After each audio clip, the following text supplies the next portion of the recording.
Hi, everybody. It's Marjorie Waldo with Culture Under Fire with Marjorie Waldo, making a case for the arts. And we are today recording our episode, Art as Identity. And I'm having a conversation with Eric Perna and Jessica Kirby. So thank you both for being here. Very grateful. Let me read to you what the episode is about. Every brushstroke, every line, every note tells a story of who we are. I'm sitting down today with Eric and Jessica to explore how personal creativity connects to cultural identity and community. Listeners, you're going to hear firsthand how individual artistry carries culture, history, and innovation into the public square. So I want to brag about you both before we start talking, okay? So I'm going to start with you, Eric.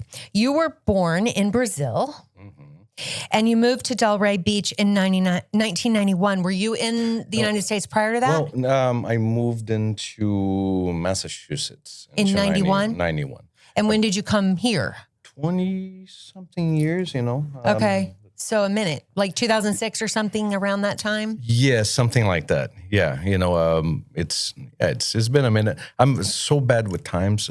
Well, I can track it, and I'm going to make a side comment here, which is part of his bio, really. But Eric and his wife own their own salon and have for years. Uh-huh. And before you owned your own place, which is Salon Southflow now, it used to be Salon Resta, yeah. Salon Resta. You were working at another place, and you gave me my divorce haircut. So I can tell you that would have been around 2005. Yeah.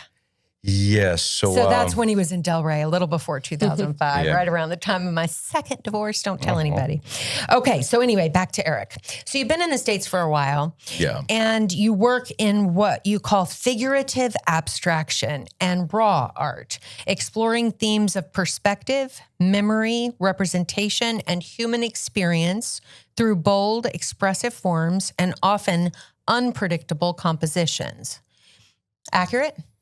Yeah, I've been classified as a lot of things. Brute artist was the last one because Brute? of brute. It's a movement that involves a lot of really wide brush strokes, especially in terms of lining and outlining.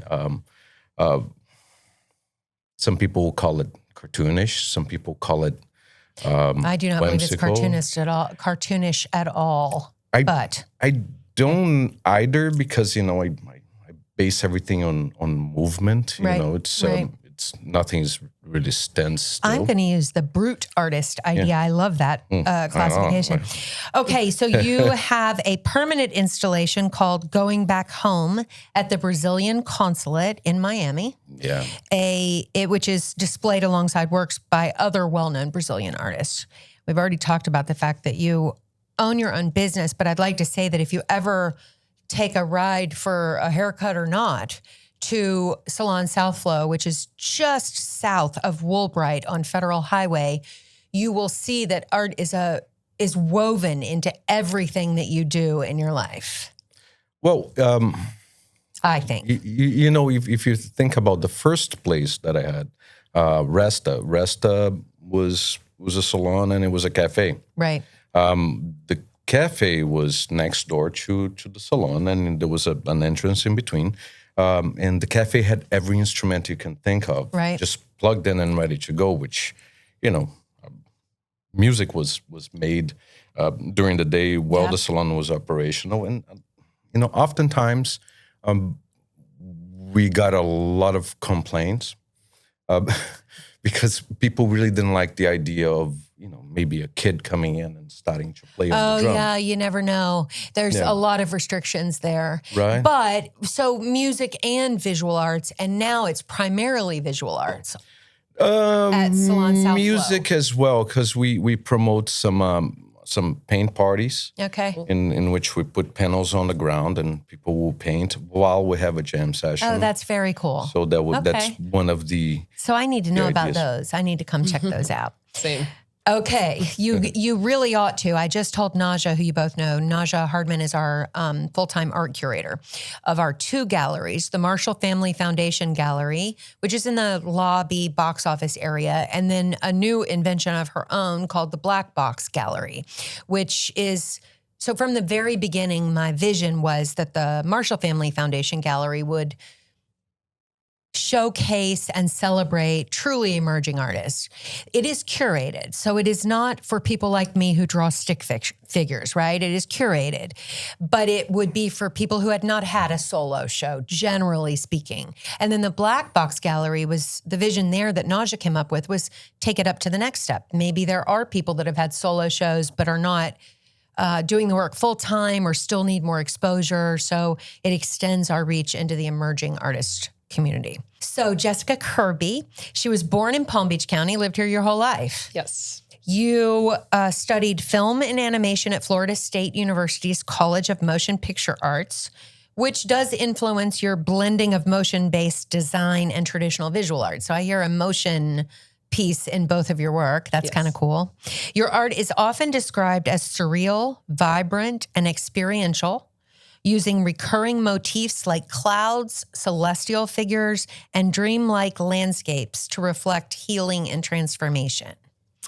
Your work was shown in Brass Tacks at the Peach in West Palm Beach, Art Basel, and Art Wraps for the Flamingo Vending Machine projects in West Palm. Correct. And you work full-time as an artist. Yes. Which is, as I said before we started, that's the first time I've spoken to a visual artist who is able to make a living doing what she or he loves. So that's really cool. I'm happy for you. Thank you.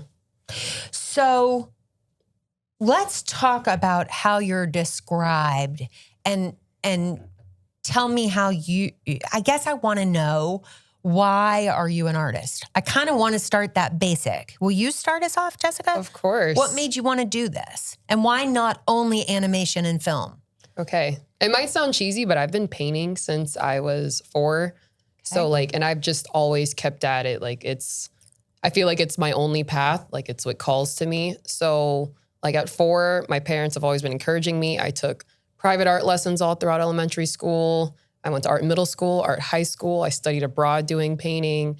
And I don't know, I just never saw myself doing anything else. This has just always felt like my internal calling. And I wish I had a deeper answer, but it's what drives me. And I know that this was the path I was meant to choose, and I'm going to make it work no matter what. I think you can't get any deeper than that. And I've talked to several people in these episodes where their parents were instrumental in helping them achieve their dreams, right? Mm-hmm. So my parents found out I wanted a drama degree undergrad and pushed very hard for Plan B, which they were smart to do because I ended up not using it except like this. I'm acting a little, I guess.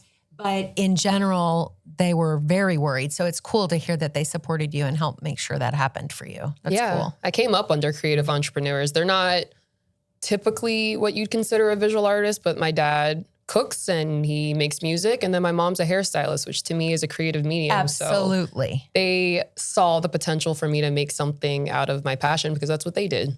So. That's really, really cool. So that's a great transition to Eric, who owns a salon. Exactly. Talk about why you started. When did you start? Same kind of story from the beginning? With art, no, my father's a sculptor. Okay. I lived with him, but not for very long, about 6 months. I was raised by my grandparents because of a divorce. And my grandfather told me this once, and I think this is one of the reasons why I got started. He said, you know something, never be an artist or a hairdresser, because my mother's a hairdresser and my father's an artist and he's a salesman, So he was like, you know what, why don't you try being a musician? Because, at least you make some money. So I decided to take it to heart and do all of it. You took it to heart, all right. But really art for me is about reaction. What kind of reaction you get from people when you do something. I think that's the reason why I mix the sound element to the color element and to everything I can gather around me. I'm very fidgety on how I do things. I want people to touch the art, and to be able to move the art. At one point, I started creating the styles that they were called steppable art, which I tried to get people to step over it, which was a very difficult task. People don't want to do it. They don't want to do it. I had a show at FAU during a Brazilian a film festival, and I created the styles, which would be the pathway to the theater, and I had the hardest time. And so I literally put cones on each side. So they were forced to walk on them. They were forced to walk. That's so funny. And they loved it once they did. Funny. I mean, people would laugh so hard. So you talk about that reaction, and in my mind, both of your work is not just about people's reaction, but feels like it's your reaction to what you're experiencing, right? I am much more familiar with your art than I am with yours, only because I've known him since my second divorce haircut, right? So I think that's an important part of what people may or may not know about artists, visual artists.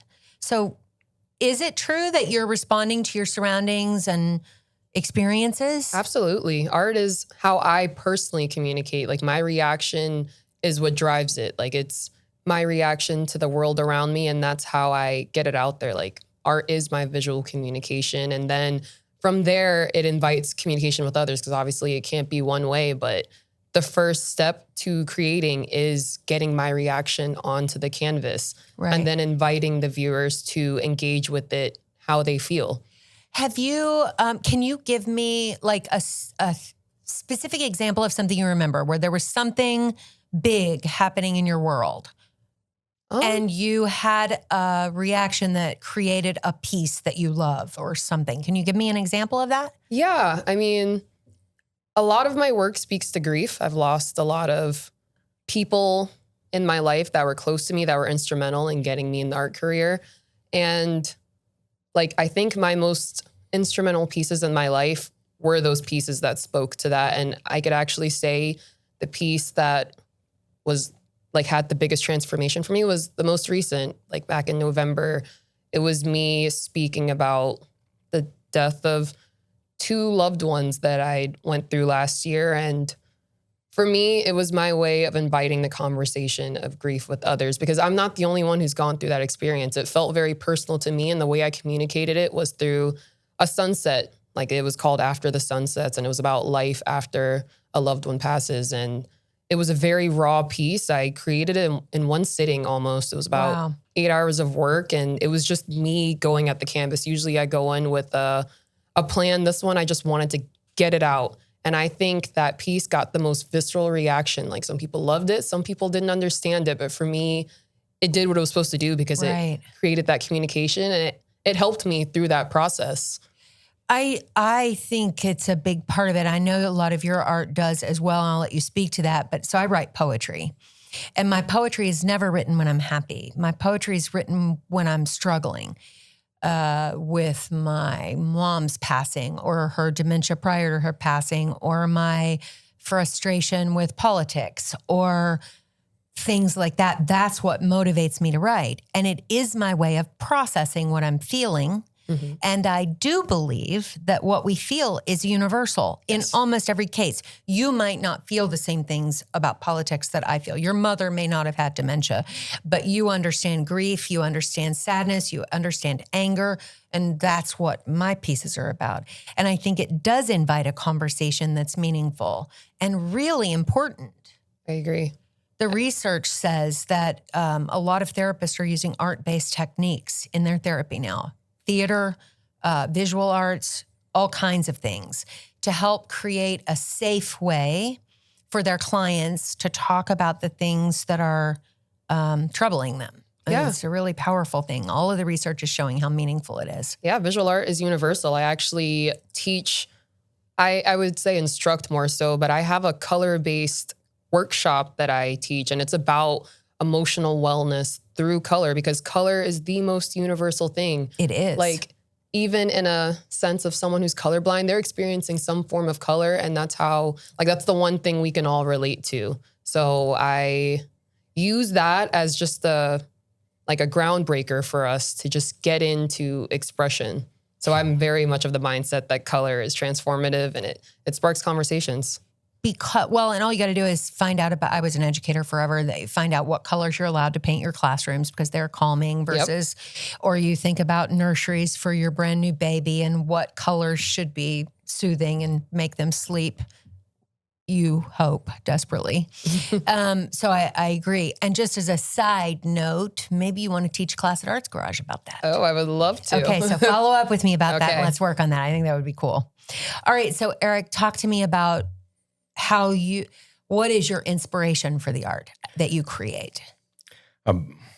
It's funny because everyone that looks at my art likes to say, why is it that the characters look so sad? Right, and it has absolutely nothing to do with this. I started painting from memory, and my subjects were, in Brazil, buses will have two operators. One operator drives the bus, and the second operator would take your money. And they have this little roulette that you go over. Okay. This was at a time that people had this time to think and meditate. So this is my subject, and.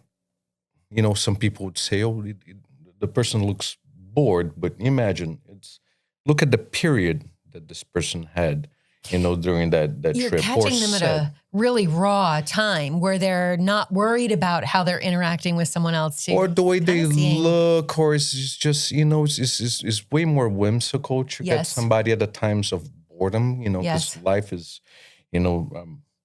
tiny pieces of action with long pieces of boredom, I don't think is a sad thing at all, to be honest with you. I start wondering what are they thinking about, what are they going to do when they get home, do they have another ride? Imagine the amount of information that there's in that moment, where somebody is just looking aimlessly into the roof of the bus or just trying to stretch their backs. I mean, this is life to me. This is where and I really find that a very beautiful thing. So I that's where I gravitate towards. And my other subject, aside from family, are going to be my personal heroes, which tend to be oftentimes Brazilian heroes. There was one of the characters that I paint the most was called Lampião, and his wife, Maria Bonita, which means Pretty Mary. And these two,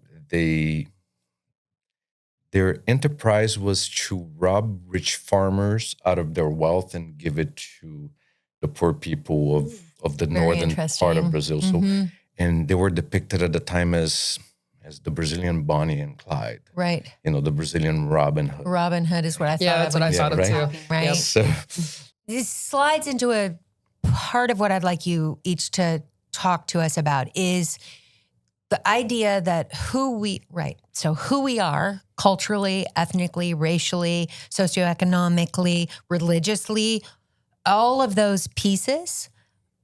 I believe that every artist in the world, whether they're singers, comedians, actors, visual artists, it doesn't matter. I think they're all sharing with us who they are through their art. So what do you think about that? Do you think I'm crazy, or do you think that there is, like, I'm hearing you talk about the Brazilian culture and it definitely is playing a piece in yours. So let me ask Jessica about that. Do you think that plays a part in how you express yourself? Like my cultural background? Anything about your background. Yeah, it could be culture, or it could be being in Palm Beach County forever. It could be geographic, right? I mean, yeah, I'd say it does. My background, my family descended from Jamaica. So like my paternal side, they're very spiritual in a way. So I came up in a house that really valued storytelling and talking about our dreams and like putting emphasis on the symbols that we saw. Like my dad would tell me, like, what'd you dream about last night, Jess? And he would talk about how that would apply later. Like we were very big on like dreams having symbolism into the real world. And now I create art based on my dreams. Like I'm grabbing those motifs and symbols that I've dreamt about that feel powerful to me and feel like I need to communicate with the broader world. So that directly shaped who I am as a person and the kind of work that I create.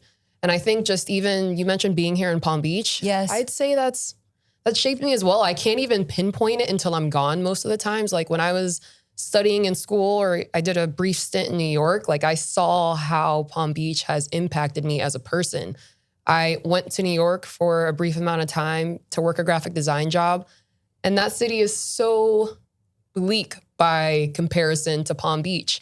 I got on the train the first time I was there and I was wearing bright colors. I was wearing pinks and oranges, stuff that feels normal here in Palm Beach. Right. And the person sitting next to me immediately said, "You're not from here, are you?" Right. And I got that so often. And you know what? I think the more I think about it, it's translated into my work because I make very vibrant and colorful work. And I think that's influenced by the sunsets and the skies and the buildings around us and the way that we present ourselves here in Palm Beach. Yeah. Like when you're in the culture, you can't tell that there's a culture, but like when you leave the culture, you see it. Yeah, you see it. Yeah, no, I brought wearing black. I lived in Jersey and spent a lot of time in the city, probably for 10 or 11 years, and came to Florida wearing black all the time. And I've had a really hard time shaking that, okay? So I think you're right. And when I moved to Florida in 95, I started in Miami Beach. And I remember driving down the beach and just being blown away by the blue sky wherever you looked. And these majestic palm trees, indigenous or not, made it just stunning. And I promised myself that long ago that I would never forget the beauty of where I live. And it makes sense a little for you too, because Jamaica's an island. Did you live there at any point? Just grew up visiting a lot. And you do visit a lot, yeah. So it makes sense that you would connect to that here in Palm Beach. Exactly. You know? Eric, what about you? The cultural significance. You go from air conditioner to air conditioner. You know, and you definitely do. There's a hard time, you know, just finding the places in between. So this is where I find the most art. You know, the time in between where you're sweating, you know, and you seeing how things behave. I based a lot of what I do in Brazil because, you know, it's a completely different behavior. People live outside of the air conditioner. Most of them don't have that. And art's really present in a lot of ways. And it always creates a reaction, right? So let's take graffiti, which is something that I really aim to kind of grasp, right? It can either bring you a sentiment of fear, right? Or it can give you a sentiment of awe, right? Or if it's a collective, it can just make you get lost in time.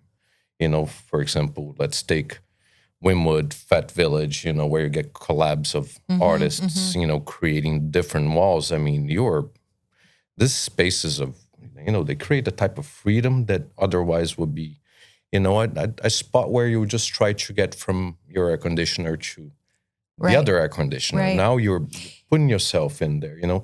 That is the culture that I get most attracted to, you know, the outside culture. I'm imagining, I've never felt fear from a mural, and that's even knowing that some of those stuff I've seen in my lifetime, either in Miami or New York or Philly or Boston, has been gang related. It doesn't make it inspires me. And maybe because of the work that I did with at-risk kids in the past. But if any teacher, when they were in elementary school, had realized how talented they were, that they could hang off the bridge railing upside down and create a stunning work in the middle of the night with a spray can, they would have never dropped out of school, right? So I think that when I'm imagining, as you're talking, riding the train in New York and going through different neighborhoods, and it's going to transition us a little bit into the next thing I'm going to discuss, which is community. I feel like I'm understanding each community as I drive through, as I sit and watch as the train drives through those communities, right? You can see what's hurting people. You can see what moves people. You can see collective work, intentional or otherwise, that shows the strife of that community or the beauty of that community when they come together maybe post something beautiful of someone who's died that they loved, right? So I think it's such a meaningful community driver. And a lot of South Florida communities are working hard at bringing some of that Wynwood feel into, we have many art murals in Delray, and there are many more in West Palm, and they're stunning. And I think it does capture a community spirit. So what I want to do is I want to tailgate that. What is the value of the visual arts to communities? And you can think of it as the local community that you're in, or the greater community, or the world, right? So how is it important? How do you think it's important to community? I mean, I think you hit the nail on the head. It's telling our stories. And if you think about it, communities over the span of history have been marking their visual identities before we could even write. Like, we had cave paintings, and that's how we know about people from before. Like, that's how we communicate. So it's essential. Like, we can't lose those arts because it's how we're going to communicate in the future. Those are the lasting marks that will always prevail to tell our stories. So you're talking about on the trains, like them telling the stories of like their collective strife and what their communities are going through. Some of these communities aren't documented, and they don't have people on the ground telling their stories, bringing cameras and interviewing them. This is how their stories will continue on. Like, I think it's beautiful to see murals from like other decades that tell me about truly what they were going through and not what they want us to believe. Like, I feel like, not to get all conspiracy driven, but like sometimes history can warp stories, but those aren't warped. Those are told by the artists, and those artists represent the community. And I always tell people, everyone can be an artist. Like, everybody can pick up a piece of like charcoal or a piece, like I've seen people draw with wood chips and tell their story. Like, I can't sing, I can't dance, but I can get something like a piece of chalk and tell that story of where I'm from and what my people are going through. So yeah, I really believe that. I really believe. So I believe it's super important for us to tell everybody's story. Exactly. I don't believe when my kids were fighting, I'd say there's 3 sides to a story: your side, and the truth, right? So whenever you see or hear or experience someone else's story, it doesn't mean that's the only part of the story. But without it, you can't see the bigger picture. Mm-hmm. Each of our individual experiences make up the community that we exist in, right? And I would say the world community that we exist in. So I think you're right. And I think if you're looking at what's taught in school, we're relying on the textbook writers. And we hope those companies are good, and we hope the people they hire are good and fair and equitable in how they tell the story. But you're really depending on them to be that. And that may mean that some of the stories aren't told at all. Exactly. So I think you're right. And there are a lot of photographers and other people who capture those images, and I think that'll live on for a long time after we're gone. What do you think about art and community? It's funny you say value, because and yes, graffiti can outline what it is that, for example, a collective of people are thinking, right? And this is how you get their story. But then you have to be very careful with the value that you give. For example, you were talking about Wynwood and places like that. Then it's a place that is essentially, it's a badly lit space full of warehouses where artists like myself, you would gravitate towards, because you look at something like this, you look at a building that's falling apart and it's chipping. We see this opportunity. Always, right? And then let's say you take that opportunity to create this amazing mural, and it looks great. And now this badly lit area that somebody would say, "Oh, that's so sketchy," because there are this people that live there, and I don't trust them because they live in the dark area that is just that there's that corner, I can't see the other side of the place. And then all of a sudden there's a mural, and they'll say, "Oh, okay, it's not so sketchy anymore. Let me go see that one thing that's there. And then another artist will come in and they'll do another mural, and then another mural will come in. And then all of a sudden, the place is full of people and full of life. And everybody wants to experience this badly lit area that you were afraid of because of some idea of safety in your head, right? And then inevitably, this is where my problem with the ending of the collective gets you to, right? So the moment all of those beautiful pieces of art are in place, inevitably you're gonna get the hedge funds and the builders and those guys that would say, okay, this is perfect. You set it up beautifully for us. Time to get the hell out of here. So I'm going to try to spin this because I believe the first part of what you're saying, both parts are really important. The first part is that art is transformative to communities. That's really what you're saying. You can take an area that's not considered safe or attractive to the mainstream, really. I would argue that including the artists, for example, inhabited warehouses. Take Artistelli, for example. It's a connection of warehouses, and it was inhabited by all of these different artists. And I would say that this is one of the reasons why people come to their age to begin with, just to see this pulsing growth. Another one of those lit areas, right? Then all of a sudden sculptures and murals are popping up, and artists are working in front of their warehouses, and everybody wants to hang there. Inevitably, artists are look at how much it would be for an artist to survive on something like this. And I get that, the art warehouse in there, and it's a beautiful collective as well, but used to be on the ground level with just interested parties, just So people. What you're talking about really is your love of the grassroots vibe of different communities that are not yet gentrified and made sort of fancy. And I hear that. But I'm going to say that even though some people might not like what that transformation leads to, it still points to my point, which is that the arts are transformative.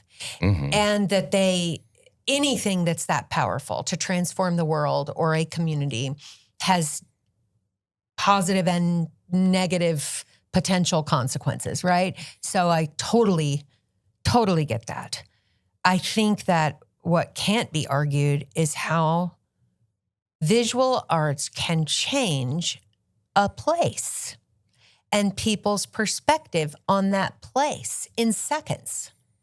All right, so we're hitting the magical hour of podcast time limits. Right. So what I want you to do is tell me, if you can in a couple of sentences, what you want your art in general, not thinking necessarily of a specific piece, to mean to your viewers. What do you hope they get out of your work as a body of work or as a individual piece? Want to go first? Sure. I intend for my art to somewhat serve as a form of escape.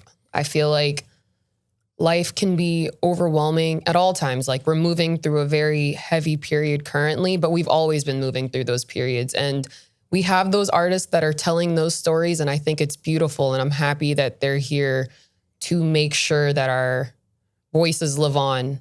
I think where I fit into the pie is making it so that people aren't always having to feel what's around them. So I create work that exists in a different realm. Like, it's meant for you to, in that brief moment, feel a reprieve from life and walk into it. That's why my goal is to create experiences beyond just the 2D painting. Like, I want people to create memories through lighting and through sound and through these motion elements paired with my art, so that they can form their own experience, so that before they go home to like worrying about how they're going to get their groceries and rent, like, they can have this one experience and memory from this day of just being able to escape without even having to pay to escape. Like, I think sometimes we think we have to go on vacation or get these fancy hotels. And there's also this stigma of thinking that galleries can't serve as a form of escape for every community because they're not accessible.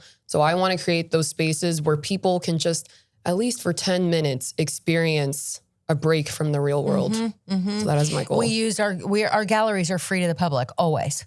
We sell the art on the wall if the artist wants to sell it, but it's meant to be fully accessible to everyone in our community. Which is what I love. And I think even beyond that, what you guys do that takes it a step further, and I'm happy that I'm seeing it come up more in Palm Beach, is there's galleries that are free, but they're not as inviting. Like, some galleries are they can come off pretentious and they can come off stuffy, and certain communities don't feel like they have a place in those spaces. Like, they don't have the nice heels and the dresses to get dressed up and go enjoy a glass of wine while looking at art. And they don't feel like they have the vocabulary to do it.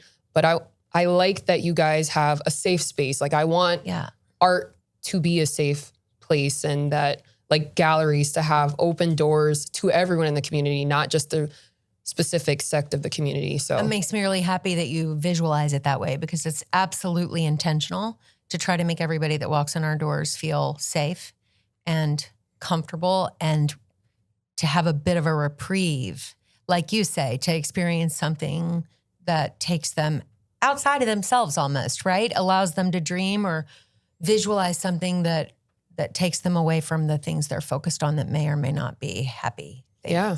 And I think a really cool way that you guys do it, and I don't even know if this was set up for that purpose, but the black box, like, that already takes the idea of a gallery and it flips it on its side. And it's like, it's not just like these pretentious white walls with like one painting and then like 2 feet in one painting. Like, it almost feels inviting, even though it's like dark, it's different. It's a new space. And I want more of that. Like, I love the concept of, like, sometimes the art needs to breathe. And even in my little gallery setup that I have in my studio, it's the white walls and it has the paintings, but how can we subvert the gallery experience and make it feel more inviting and different? And that's one thing that I really felt when I first walked into that black box. And even walking into your space, having installations that breaks up the space, like installations that you can interact with. There's people talking about the art, there's signs. Like, I like the idea of art being able to be grasped by anyone and not feel pretentious and stuffy. Or intimidating. If people are intimidated, they won't even walk in the door, and then you're losing them. I agree with you. And Naja is brilliant. It was her idea to do the Black Box Gallery. She curates all the art and the artists. She's a creative genius, in my opinion, an artist in her own right. And also from a family that has a lot of art in their background, I believe. So she's done a great job at that. And access is one of our biggest efforts, because our shows are not cheap. So we're doing a lot of different programs now that I wasn't able to do at the beginning, that allow people to come for free to see internationally acclaimed acts if we have additional seats. And that's a really lovely experience. Amazing. So I appreciate you acknowledging that. All right. So Eric, what do you want your viewers of your art to feel when they look at your art? Or how would you like them to respond? Or what do you hope? What's your legacy? Which is kind of what you talked about, I think, is your legacy of how you want it to affect people. Well, if I start thinking of my legacy, we should put together a lot of art shows with music, bands kind of and playing. And we've seen two different couples meet and got married. It's beautiful. Meeting there. A lot of friends, bands coming together, people learning how to play instruments, just because they were in an inviting in the kind of an invitation where it's okay to act foolish, right? I think that's right. The most inviting thing about art. You get to look up and go, and just loosen up for a little bit and maybe have some meaningful encounters outside of what just the art is. Right. That reaction makes you included into other people's reactions. It's a shared experience. It's a shared experience that might become something, It might become a marriage, might become a friendship. It might become just something you look at and then you start thinking about it, and it relates to you in some way that the artist wasn't even planning, for example. Right. I wasn't planning for somebody to say, wow, that person looks sad. Why is it that that character looks sad? Is because of something you've experienced. Absolutely. Isn't that is an amazing power that it doesn't stop when you finish the last brush stroke and you said, okay, it's good enough that I love it so much that I don't even care if people like it. Yeah. Because that is, I think, the best feeling as an artist is to finish it in a way that it really doesn't matter. Yeah, it feels resolved for you. Feels resolved. Yeah. Oh, that's such a good way of putting it. It's a really interesting thing. Feel resolved, but it's for the world out there is not resolved. There was an artist friend of mine, Marjorie, and he's done a lot of murals in Wynwood, and very successful artist. And he always tells me this story of a couple that walked into the gallery, and the wife pulls her husband towards his art, and she says, "Oh, look at how amazing this is!" And the husband, he makes this gesture as if he was gonna throw up, And he looked at it, and he was like, "Look at all the emotions, that I made this two people that were together feel. One was hated it, one loved it, and imagine the conversation that they had to have just to spark that up. It's a moving mechanism that just keeps on going further than you. And I mean, as a legacy, just want things to go a step further than your last brush stroke. For sure. And I think it is everybody's reaction to art of any kind is very personal. Yeah. Like if I have somebody complain about a comedian or say that an artist talked too much about their culture or something, I can always say it's a very personal response you're having. And I appreciate and honor that, but it doesn't define what our job is, having a platform to display art of any kind. So we want to create an opportunity for the community to grow and take a piece of that with them when they leave, whether they're buying the piece or whether they just remember that interaction between the husband and wife. They go home and they talk about it some more. Or, I think it's really cool. And I see in my house, like my dad, last time he came to visit, or my friends who come, they see the different pieces of art I have and they want to talk about it. They want to say, my dad actually complimented your flowers that I have in my living room. I was like, that's really beautiful. He's seen it like 14 times, but whatever piece he was at allowed him to see it this time. And he wanted to talk about it a little, not a lot, but a little. And I think that is a pretty good legacy, right? Yeah. All right. So we're well past our time frame. So I think we need a part 2 probably. And I think though that we've talked about almost everything I sent you in the talking points. So I really am grateful to both of you for joining me. Thank you. Same. Thank you for having us here. This is great. I think it's wonderful. And I hope you'll share it with all your friends. And for the people who are listening or watching, please be sure to like, review, follow, subscribe, all those things you're supposed to do to help us beat the algorithm. Would you please? If you have an idea for a future episode of Culture Under Fire or a potential guest, email us at info@artsgarage.org. We'd love to hear what you think. So I am grateful for your time, and I look forward to seeing you next time. Thanks, guys.